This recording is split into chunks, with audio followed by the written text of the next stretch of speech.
of eXp World Holdings. Hi, Glenn. Hey, Renee. Hey, Elizabeth. How are you? Good. Hey, you guys are at home. Of course, I guess, has Texas actually done the order yet? I know Florida's done the order, right? We shelter at haven't home? yet. We Oh, you have haven't? not in Florida, not yet. Okay, well. So in Austin, we're supposed to be getting it today. They're just picking different areas, but today we're supposed to get it. We're all just kind of here waiting and preparing for that. Okay, well, we got the order to shelter at home yesterday, and there's no difference for me. I've been working from home for 10 plus years. It's like, okay, that's not that big a deal. Well, it's interesting you say that, because every time we've ever attended any class or seen any of your lives, anything you do, that's the same backdrop. It is, yeah. If I'm talking with Tom Hopkins, if I'm doing, I just did one yesterday. I pulled out my where is it? My Donkey Kong. I put it on the screen. So a couple days ago. So yeah, this is my home office. It's actually over my garage in my casita, and so I've worked here literally, well, not this particular place, but here since 2016, since we got the place here up in Washington. Once we got off the road in the motor coach, that would have been interesting trying to do shelter at home. Yeah. Well, we've went back and pulled from home for a long time too. The only challenge I'm having is I'll have 4 little people home with me now too, and so I'm like, okay, where I could be a lot more productive. It's a little bit challenging, but we're surviving. We're making it through. There you go. Good stuff. I'm starting a new campaign, and that's Hug a Teacher. Teachers are angels on earth, and we all know that. But I've been doing a couple live videos and messages to families in our children's school, and teachers saying, if you have a teacher in your home or a staff member of any school, please right now hug them for us. Yeah. Because the reality is now it's here at home. Right. There you go. And which is, that's the one thing I think is great for families, especially if you're still connected, is you're getting some social connection. And there's a lot of folks right now that are at home by themselves. They don't really have a way to sort of create that social connection. And then of course, everybody's doing social distancing. So, have you noticed, like in the last week, I've noticed that, people are like doing like wide berths, like when Yes. you're walking down the street. Right. And and I was looking at, there's a lot of people who have, pets, dogs, and those types of things. So a week ago, where people might stop and pet the dogs, they're like walking up to the dog, and then they're remembering, oh my God, Right. I can't actually walk up to this dog and actually pet it and sort of interact. My children are going down to the playground in our community, and it's a new normal now that as they walk out the door, we say the check-in time. Okay, you'll check in 45 minutes. And then they've been accustomed to me yelling out 6 feet, 6 feet. And so now they yell it out to me. Mom, we know 6 feet. 6 feet. Yep. There you go. Mine, as I was telling you guys, mine fired me yesterday from homeschool teaching. So I'm like, that is not my gift. And so we're all trying to figure that out. My kids will probably be the ones all behind when we go back, but we'll see how it goes. Yeah, I think the high D on the disc profile, if you're a high D, your kids will probably fire you. So yeah. You're so used to getting things done and making sure that they get things done. It's like, I would not make a good teacher right now. Guilty as charged. We'll join together in that commonality. Okay, Glenn, so if we could we have you share about the birth of eXp Realty? Take us back to when you created eXp. What was that like? What were you experiencing, and what was the reason?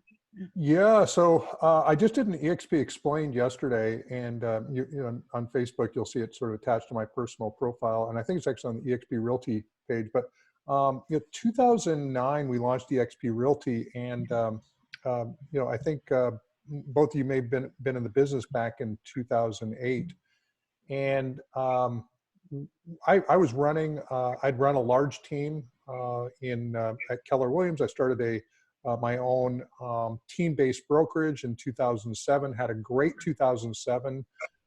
Did about 78 million or 73 or 78 million in production in 2007. We were on track to do about 100 million in 2008. and then the second half of 2008 kicked in. I remember July it started slowing down. August it started to really slow down, and then there was the announcement of like Lehman Brothers and all the other stuff, and then it literally came to a screeching halt. Very much what we've been seeing here for the last week or so. That and for totally different reasons. People couldn't get mortgages back then. People who wanted to buy couldn't buy because the mortgage market had totally frozen up.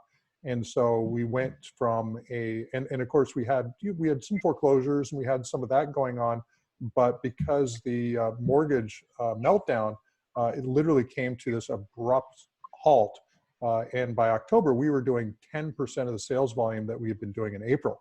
So it was, so talk about a 90% reduction. And we're kind of going into that exact same mode where we're potentially going to see, I don't know what the percentage will be, but we could see, a 90% reduction for a month or so of sales volume. So that's when we sort of circled the wagon. I got rid of my 3 offices, went down to a skeleton crew on a third. We had to have an office with a door in Washington State, so we kept one because that was a requirement by the Real Estate Commission. And in 2009, we said, how do we build a real estate brokerage that can be successful in good times and bad times, and not knowing, and I've used this term, it's a technical term, but the housing market sucked. And so we didn't know how long it was going to suck.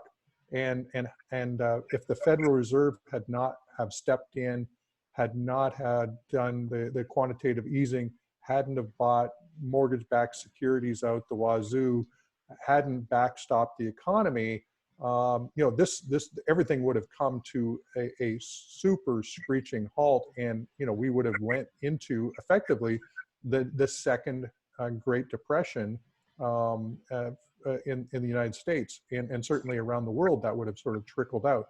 Same thing's happening right now. We're going through the exact same thing. The Federal Reserve stepped up in a big way. The Congress and the Senate are in the process of passing some stimulus to keep the economy moving, and real estate has come to a virtual standstill. And we sort of said, hey, we don't want to be stuck in the same situation back then that we in the future. So what can we do to build something that's recession proof? So that was really what was going through our mind. And then the other piece that was going through our mind was the fact that we had finally got to the point, and I use my phone as just a device. We finally got to the point. The iPhone had just come out in like 2007, 2008. Facebook had just opened itself up. High-speed internet now was in everybody's home through cable internet, and so we were at a point where the ability to duplicate or the services of a real estate brokerage in an online way was becoming real. Now, we were duct tape and baling wire the thing together, but it was the way that we ultimately needed to start the business, because we were committed to building something that was modern and was the way business would be going at some point in the future. And instead of waiting for everybody to do it first, we said, why don't we just go ahead and go for it? Because eventually this is the way we're going to do business. Whew. It's pretty amazing, because I feel like you must have had a crystal ball back then. And it's hindsight's 2020, and you look back at what you were creating, and you're such a visionary. And when you and I met, I mean, Glenn, it's been almost 5.5 years now, which is unbelievable. When you and I first sat down and you kind of told me, and I didn't really get it. I really did not see where you were seeing. And I mean, I tell people all the time, people join people. I loved what you had to say. I loved your energy. I loved everything about you and Jason and our leadership, but I really didn't understand. I nodded a lot, right? I was like, oh, that's awesome. Yeah. Because I didn't want to be like, go Glenn. Right. I nodded a lot, and I was like, yeah, this is awesome. I'm all in. And I had no idea. And I made it through 2008. Renee and I both have been in the business a long time too. I've been licensed 15 years, and that was one thing nobody saw. And then for you to be able to put that all together and create us create EXP for this exact situation that we're all experiencing now, it's pretty unbelievable. And so I think you have a crystal ball hidden back there somewhere. Well, I think I was just being realistic about from the broker owner role, because I think agents can be way more agile than the broker owner. Like an agent can, in fact, you know, they can put their license on ice if the market goes soft, and if there's no sales, you can just hang your license up for a couple months. So you can reduce your expenses and your overhead in a hurry. But the broker owner, the one that has the bricks and mortar in place, they're the ones that ultimately are the ones that are going to have a really hard time pivoting. And I didn't want to be caught a second time. What's the phrase? Fool me once, shame on you. Fool me twice, shame on me. I didn't want to be fooled a second time, and I've been sort of I've just paid attention since in 1987. I turned 21. October 15th, and that's the month. October of 1987 was when we had the stock market crash, and I actually became a stockbroker in October of '87. I didn't know that. Yeah, so I saw this crash that took place in '87. I saw the .com collapse approximately 10 years later in 1990. I was going to, well, actually in 1980, I had seen the oil market crash. My dad was in oil and gas in Oklahoma and in North Texas and parts of Louisiana. And so I saw that in 1980. So I saw these 10-year cycles. So 80, 87, 2000, 2008. So I recognize that there's this 10-year cycle. We don't know what the issue is going to be, but there's always these cycles. So the S&Ls were back in 1980. So we've got these 10-year cycles, and something always triggers it. I think what ends up happening is the economy starts running so efficiently that it doesn't take a huge hiccup to create some major challenges, because we're running as if nothing can go wrong. Like in the beginning, late January, early February, who thought anything could go wrong with this economy? Right. Yeah. So who would have worried about borrowing a little extra money on the credit card to go take a trip, or to buy more stuff for their factory, or to plan for whatever? And I think that was taking place. Like last year, 2019 was a good year for the stock market. It wasn't phenomenal, but it took off like crazy in December, January, and February. I know I was playing a few stocks myself, and then all of a sudden all my stop losses kept on getting hit, and I couldn't own a stock to save my life. So I've got this basically, if stock goes down about 3 to 5%, 7% at maximum from the point where I buy it, I'm just out of that stock, because I'd rather have my money than to totally lose it. And so by the third week in February, I was like all cash, and I couldn't find anything that I could even buy. And of course, I could see the coronavirus doing its thing. And even then I was going, this is going to be a big deal, but I didn't realize it was going to be this big a deal. Well, at the end of January, February, we were all in New York celebrating being on NASDAQ again, right? I mean, this was not anywhere near what we were thinking about. So yeah, you're right. It just in a blink of an eye. Oh yeah. I went to my very first ever Super Bowl right after NASDAQ. So I was down in Miami, and we were in the nosebleed seats, but it was a lot of fun. But and then I went from there to Honolulu, Hawaii, did some lunch and learns I did a lunch and learn there with Chris and a number of folks there, and then went off to Australia. And over there, their big challenges were the fires, and then actually the rainstorms. They had the biggest rainstorm. Nobody was talking about coronavirus, when we first got to Australia on February 5th, February 6th, and probably by about mid-February, people were starting to talk about it, but it was not a big deal. And then when we got back to Sydney, Australia, what was it, about 3 weeks ago, we're watching all the cruise ships come in. We're like going, man, those are like coronavirus factories just coming in one after another. And we're like going, we need to start getting home. Get home, Yeah. get home. So you mentioned NASDAQ, Elizabeth, and yes, we were so fortunate to be in New York for the closing bell ceremony at NASDAQ for a second year, which was unbelievable. Pinch me, can't believe that we find ourselves in that opportunity. Glenn, can we talk about, obviously we're a publicly traded company on NASDAQ, eXp Realty Holdings. How is eXp Realty poised as we are navigating this phase, and certainly as we look at the next 12 to 24 months? How is eXp Realty poised throughout these phases? Well, I mean, the reality is that we are the best positioned real estate brokerage, in my opinion, by a significant margin than pretty much anybody out there. You know, there's a couple other companies that, you know, refer to themselves as cloud-based and that they're, you know, technology driven, but you know, they're not built, I don't think, from the ground up the way we are.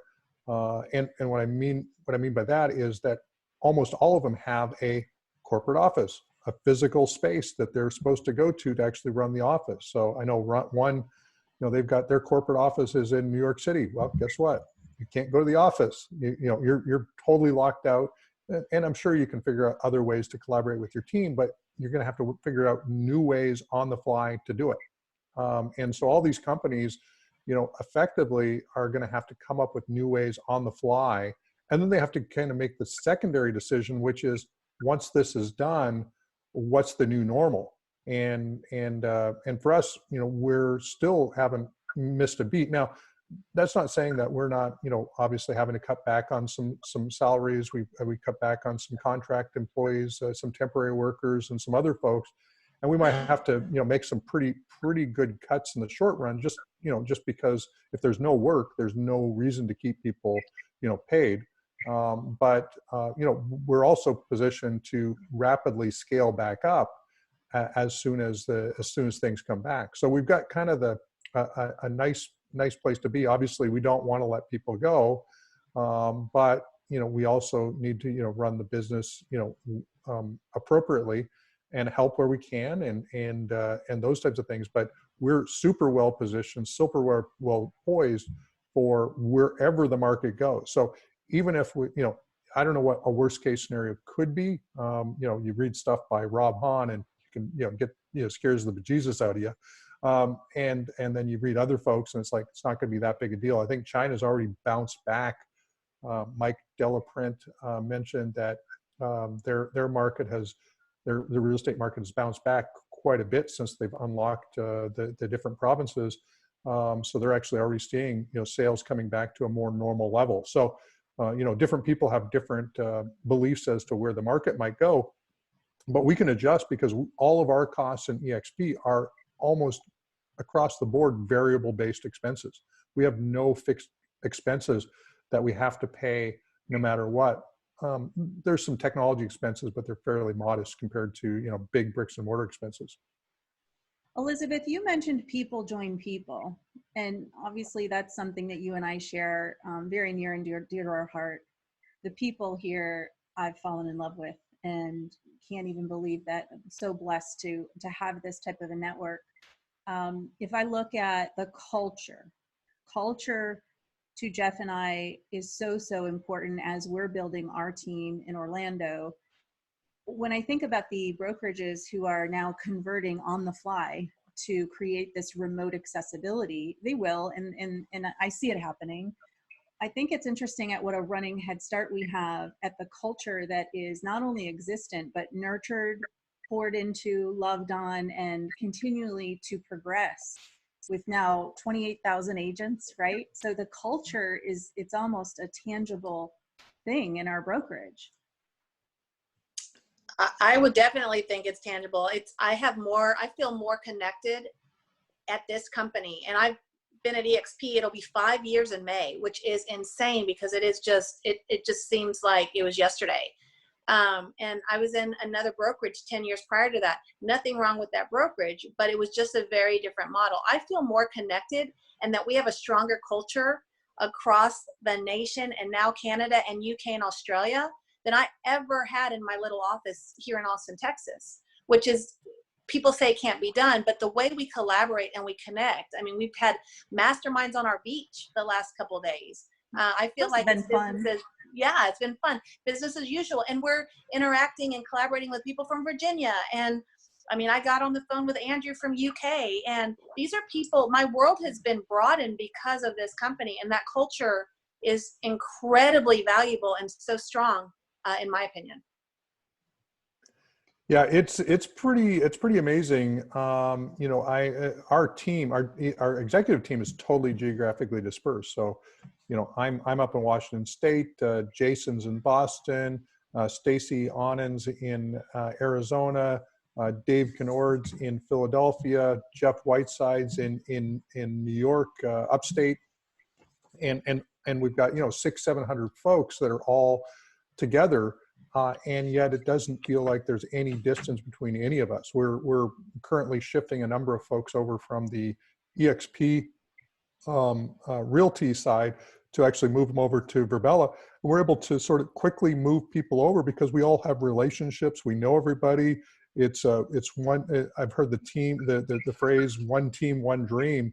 Mm-hmm. You know, it's really pretty amazing to sort of be seeing all this stuff take place and how there is very little distance between anybody in the company.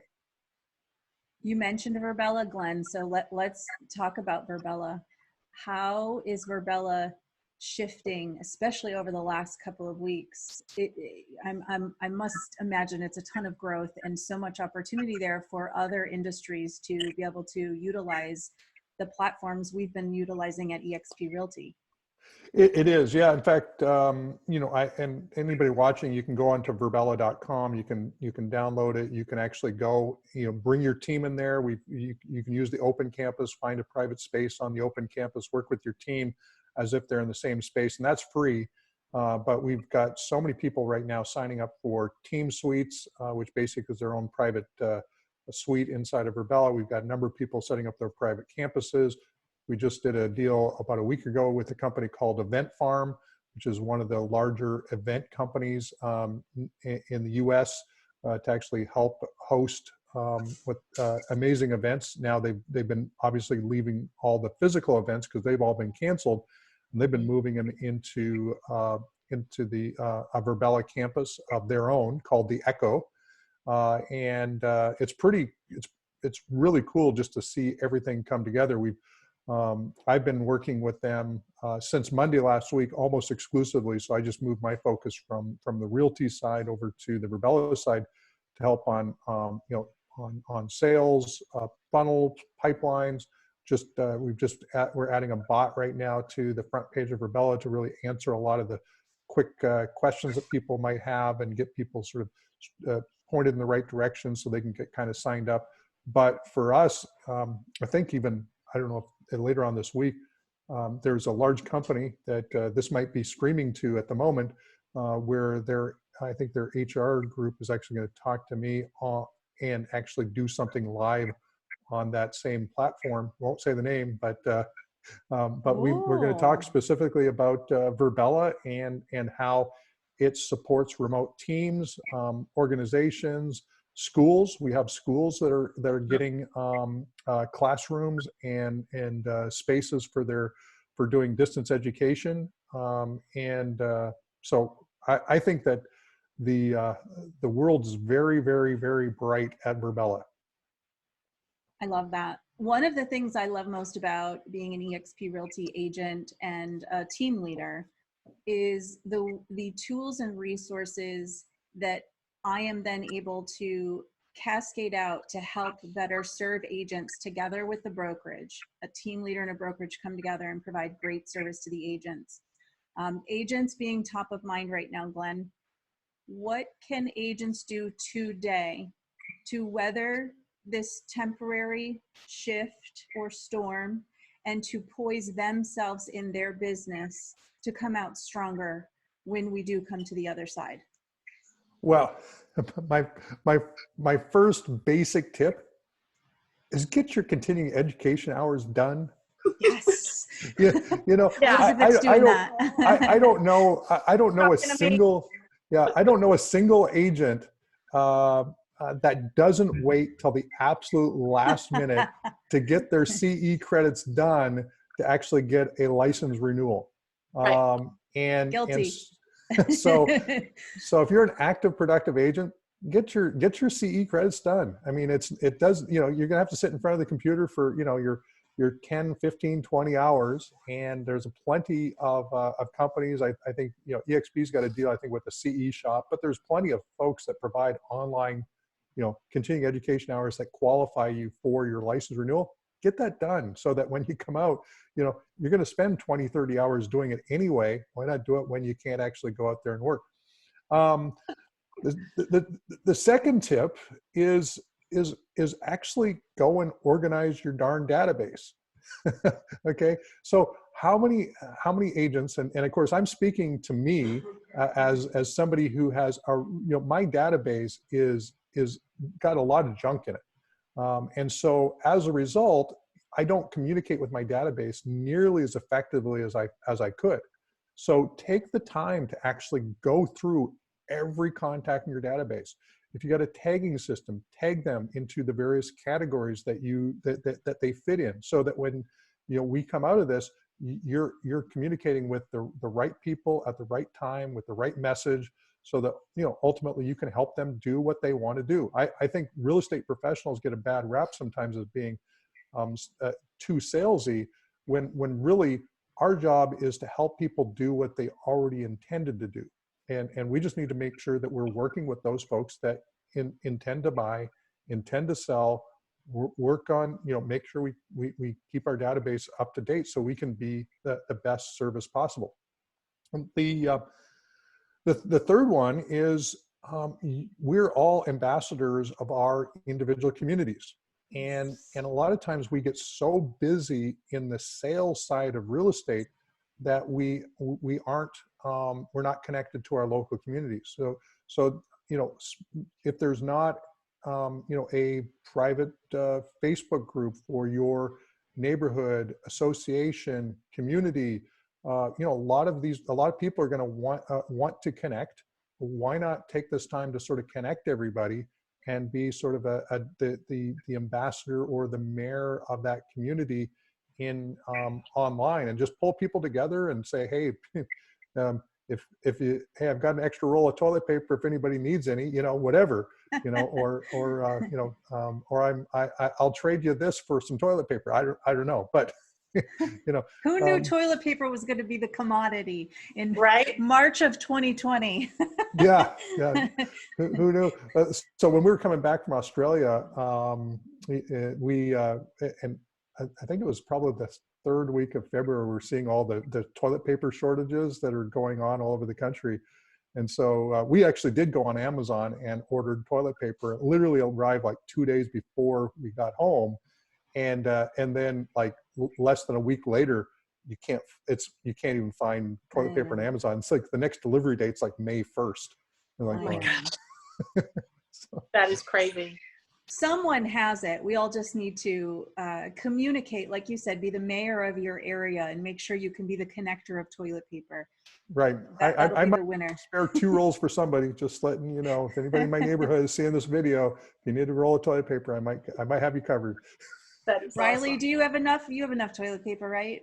We got a lot of little people. Yes, we have plenty of toilet paper, but I mean, we might not, at the end of this, I might not be known for real estate, but I'll definitely be known for toilet paper.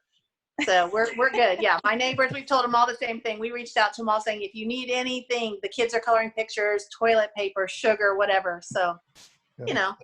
Oh, I love that you did that, Elizabeth. So for your art class yesterday, you had your kids drawing pictures to share with neighbors. That's so great. We have a lot of older neighbors in our community, in our neighborhood. And if we're walking the dog or we're taking walks, it's easy for us to just, you know, drop something by for a little bit of a smile. But yeah, that's art class before I got fired. So I think, I don't know how much more we'll have of that this week, but we at least got that one done. There you go. So Glenn, 2-part question. First, from the eyes of buyers and sellers, and then second, from the eyes of agents. What do you feel most differentiates eXp Realty in the real estate industry? Well, I think one thing you can even just looking at this video. I mean, we're a really connected group of people who care, and not to say that others don't. So don't get me wrong, but one of our core values at EXP is service, and the other one of the other core values is community. And we think about the idea of how can we be of service to the community, and I think about that as really being what we do first. I always got this, people would say you do a lot around the community, and I did a lot. I ran community portals. I did a lot of things on sort of the internet side of things, and I said, well, I've sold real estate to pay for all of the stuff that I do for the community. Yeah. To some extent, that's how I sort of monetize this hobby of sort of being an ambassador for where I live. And so I think we at EXP, I think are really about community, about service, about collaboration. And the other piece is that we're a tech savvy bunch. We can't really be with EXP and not be somewhat tech savvy. And given where everything's gone, from both a buyer and a seller perspective, whether it be doing a 360 tour of your home so that buyers can preview it remotely without actually having to come into your home, and to shorten down their list. I mean, we have a lot of tools. We cut a deal with a company called eXpI 360, so all of our agents can have access at a very low cost to doing things like 360 tours and that type of thing. We have a lot of online marketing tools. We were the first company to cut a deal with a company called Conversion, which is now KV Core, and it's one of the strongest lead generation platforms. So when you're thinking about listing your home, many of our agents, not all of them, but many of our agents have been heavy users of our KV Core platform, and some of them have their own platforms. So we have a lot of buyers in our database who are actively looking for property, and so we're able to quickly connect properties to prospective buyers from our own databases, and again, that sort of shortens, hopefully, the sales cycle. No promises, but hopefully shortens the sales cycle for you as a seller. And then the flip side of it is because we're so connected, and we do have a lot of agents in a lot of cities around the country now. We've got great density. We can work with a buyer, and we can actually go out to our own network of agents and say, hey, I've got somebody who's interested and is looking for a home like this. What do you have coming up? So if you look at Austin, or where you're at in Orlando, or Charlotte, North Carolina, we're the largest single brokerage by a significant margin in Charlotte. In a number of cities around the country, we're the largest single brokerage. We can network with our agents in a way that small offices just have a hard time sort of doing that. Now, there's still ways for them to do it. The Association of Realtors and sort of connecting at some of that level, there's some ways to do it. But we are one collective, cohesive team of agents and brokers all across the country, and so that does give us the ability to sort of come up with ideas, potential solutions for both listing and selling that other agents might have challenges doing. Elizabeth, you were just out doing 360s, right? You're starting that with your listings. We've just started that as well. Yeah, I've been quarantined for 12 days, but today I finally got out of the house because I have a client that they haven't lived in their home for 6 months, 8 months. So nobody was there. So it was safe. I felt it was safe. I still had my gloves. I still had my hand sanitizers, but I don't know what's going to happen. They're talking about shelter in place here in Austin. And so I just wanted to be proactive so that I still have information that I can share while we're all, shut in our homes. And so I went out there today, and I've been talking to the CEO, Andrew, and we're talking about the 360, but just the tools that we have at our fingertips. It's, sometimes Renee and I talk about it's drinking from a fire hose, but how cool to have all of these options to help us be successful in whatever way we want to be successful, right? I mean, I'm a very different agent than somebody else down the street, but we can still be successful by using the tools that EXP continually pours into us and pours into our businesses to help us be the most successful we can be. And Glenn, what you said about being connected as a big team across the country is so true. If I have a luxury listing, or if I have a listing here too, and I'm having a challenge, or we have to, consider marketing in a certain way, I have all these luxury agents from around the country that we collaborate, and they help us make our clients showcase better, right? They help us, even though that it doesn't benefit them in the short run, but we all help each other because that's what we do. And so it's really great. I don't feel like I'm hyper local. I don't feel like I'm on a little island here in Austin. I've got 28,000 agents across the country that are family. Yeah, well, for sure. Well, another one, Express Offers is still alive, is up and running. We're in 14 states, maybe more than that now. But a lot of the we'll call them iBuyers, which was Zillow Offers, Redfin Now, Open Door, and a few of these folks that were running around the country, doing basically bidding on homes, and then doing the paint and then putting them back on the market. They've quit buying homes because their balance sheet doesn't allow them to do it. They were, to some extent, sort of arbitraging the idea that they could buy homes, and then with the market going up, they could sell them, 30, 60, 90 days later into the market. Now, all of those have basically said, we're not buying any more homes. Express Offers is still buying homes. And what I mean by that is that we actually have high net worth individuals and investors and even some institutions that are on the back end bidding for homes. Now, they're not bidding for a lot of homes, but they're still homes that are still moving through that platform.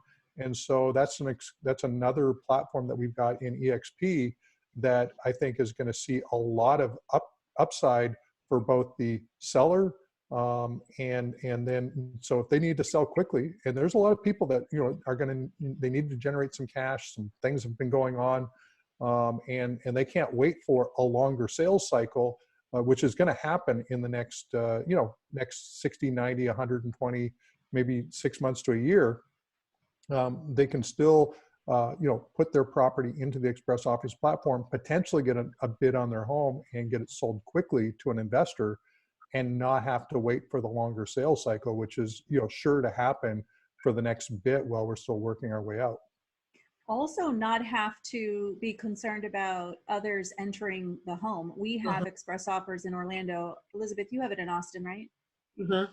And so that's something we've been talking to customers about, who that could be a great option for them. And by the way, no one has to come into the home right now, which is something we're all focused and concerned about. So Express Offers is a great platform that we're grateful for. I sent a note out to my clients with all of this, just explaining to them how I'm handling their homes or their buy or their sell during this time. And I talked about the options, just like we're talking here with our affiliated partners. And I talked about 360 tours, but I also talked about Express Offers. And I had a number of people reach out to me that I don't necessarily talk to on a day-to-day basis. I stay in touch with my database pretty well, but I had a number of them reach out to me that want to specifically talk to me about our Express Offers opportunity. So that's awesome because they're already seeing the value of it as well. So I've got 4 of them I'm talking to about that to see if some of our investors, but what's great is our Express Offers is not one buyer. We have multiple buyers, right? So that sets us apart from the competition anyway. Some of the Zillow, Open Door, they're just one buyer. Here we have a lot of options that we can give our clients. And so it's not the low offers. It's more fair market value. It's things like that that can really help them make an educated and financial decision that makes the most sense for them. And so that's really nice to be able to take to them. Yeah, no, for sure. And I think, the reality is that you probably still as a seller are going to, to maximize the value of your home, you're going to want to put your market on, list it and have it fully marketed by, an eXp agent or a real estate agent in general. But if you need to figure out something that you need to do right now, I know a lot of people are willing to take a financial hit on the value of their home just to create some cash. So they've got some liquidity so they can weather the storm a bit. They don't know where things are going. And just the fact that that's an option, should, provide at least a little bit of peace of mind. And some people may want to do something. Of course, the opportunity is both, on the seller side, they can get potentially a quick sale. It's also on the investor side, they're probably going to get a better than market deal on that home. So it's a win-win for them. And nobody can predict, where the market's going to be in 3 to 6 months right now. So, that assurance of, getting a property sold or being able to sort of take advantage of a market opportunity from a buyer's perspective, it's something that we have here that nobody else currently has. Yeah. Very proud. Speaking of proud, I have a question. What's that? A very popular hashtag among eXp Realty agents is hashtag eXp Realty proud. Glenn, what are you most eXp Realty proud of? I think the thing that I do get a little bit surprised every year when we're ranked sort of Glassdoor top 50 places or top 100 places to work. We were ranked a couple years in a row in the small to mid-size top 50. And then this last year we were top 100 large companies to work for. So we jumped into the large cap company category. It's not something that I'm personally looking for. It's not like I want to be on the Glassdoor. I just, I go to work every day right here in my home. But I go to work every day really just focused, on the realty side, on the agent value proposition. So, of course, I've shifted my focus a little bit, but, Jason, Dave, Stacy, the rest of the eXp Realty team, they're focused on the agent value proposition, and it really shows.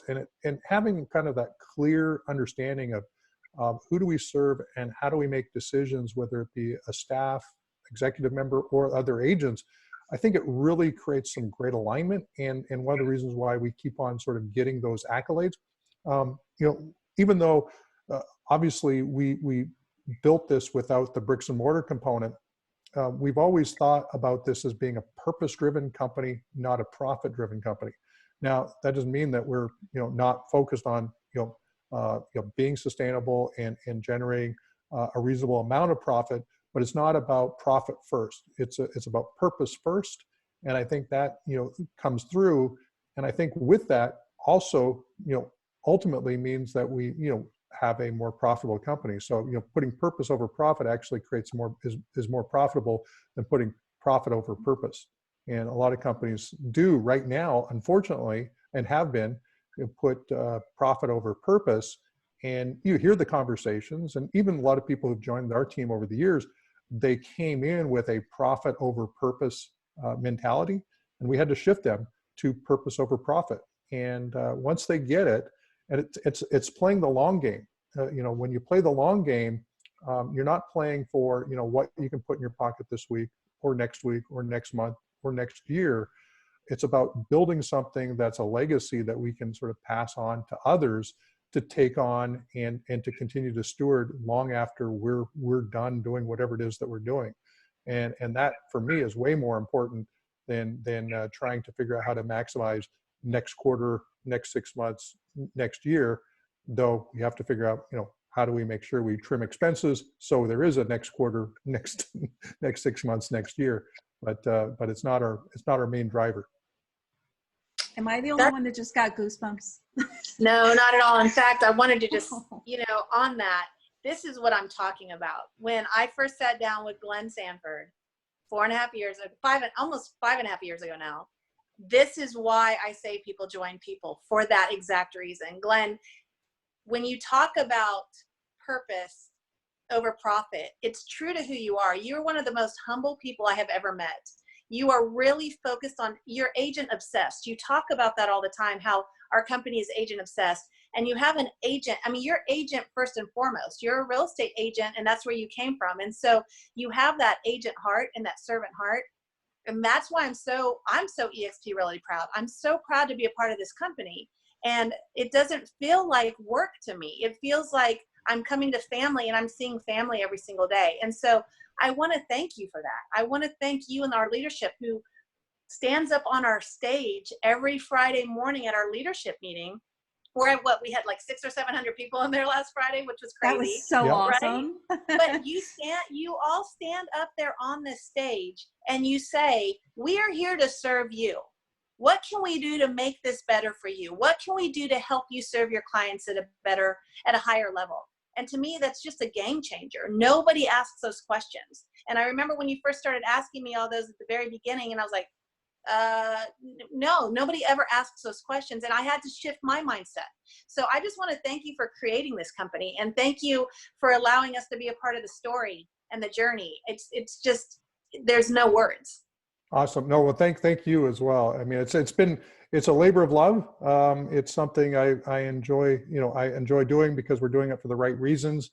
And so it makes it easy to get up in the morning to, it's now we're over 10 and a half years sort of building EXP, fastest growing, organically growing real estate company in the history of real estate. And I think it's because we all do come with a servant first mentality, and those people that are servant first are the ones that are building up their long-term legacies. Those that are me first. We recognize that we have people like that in EXP as well. They join from a me first personality, and some of them will shift their mindset, but others don't. And the ones that don't, they end up spinning out, and they end up going wherever they go. Maybe they stay in real estate, maybe they don't.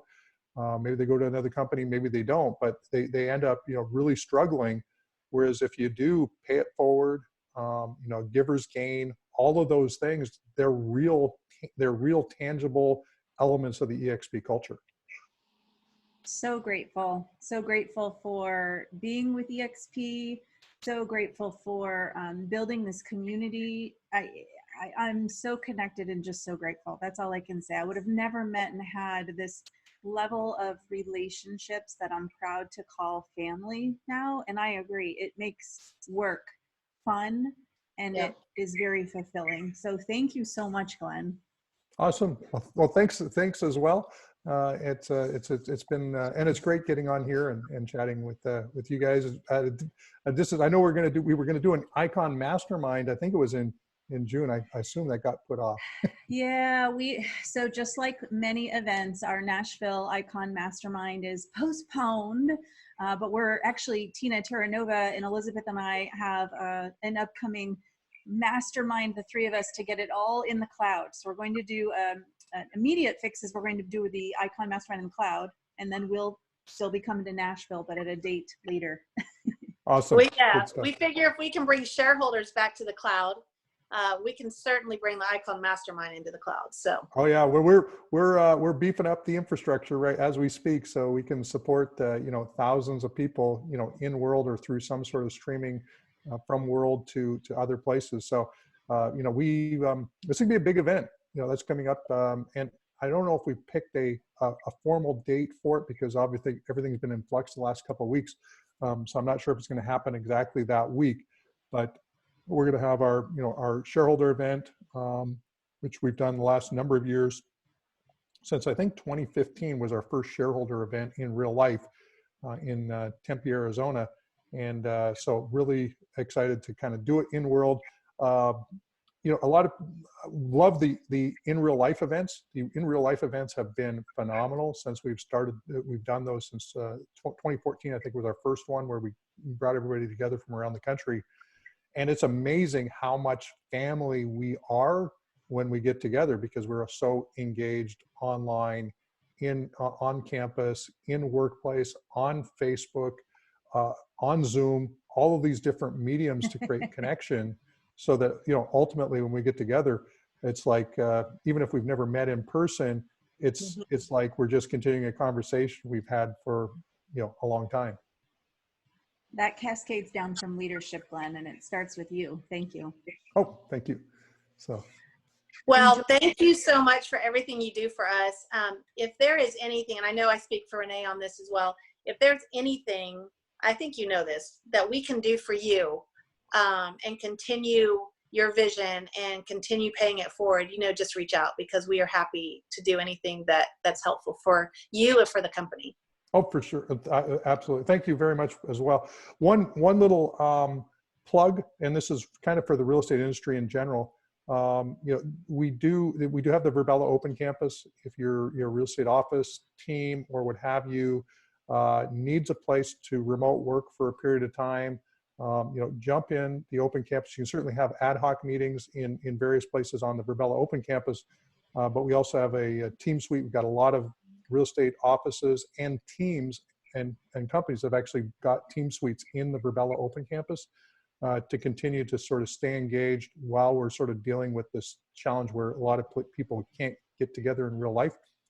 Check it out. I think it's worth at least experimenting with, and so just a little plug for Rubella and their the Open Campus and Team Suites. Awesome. We love it. Rubella has been one of the key differentiators on how we've grown our business. So I'm glad that you shared that. Everybody check it out. Cool. Okay. All right, the two of you, I adore you both. Take care of each other. Take care of your family.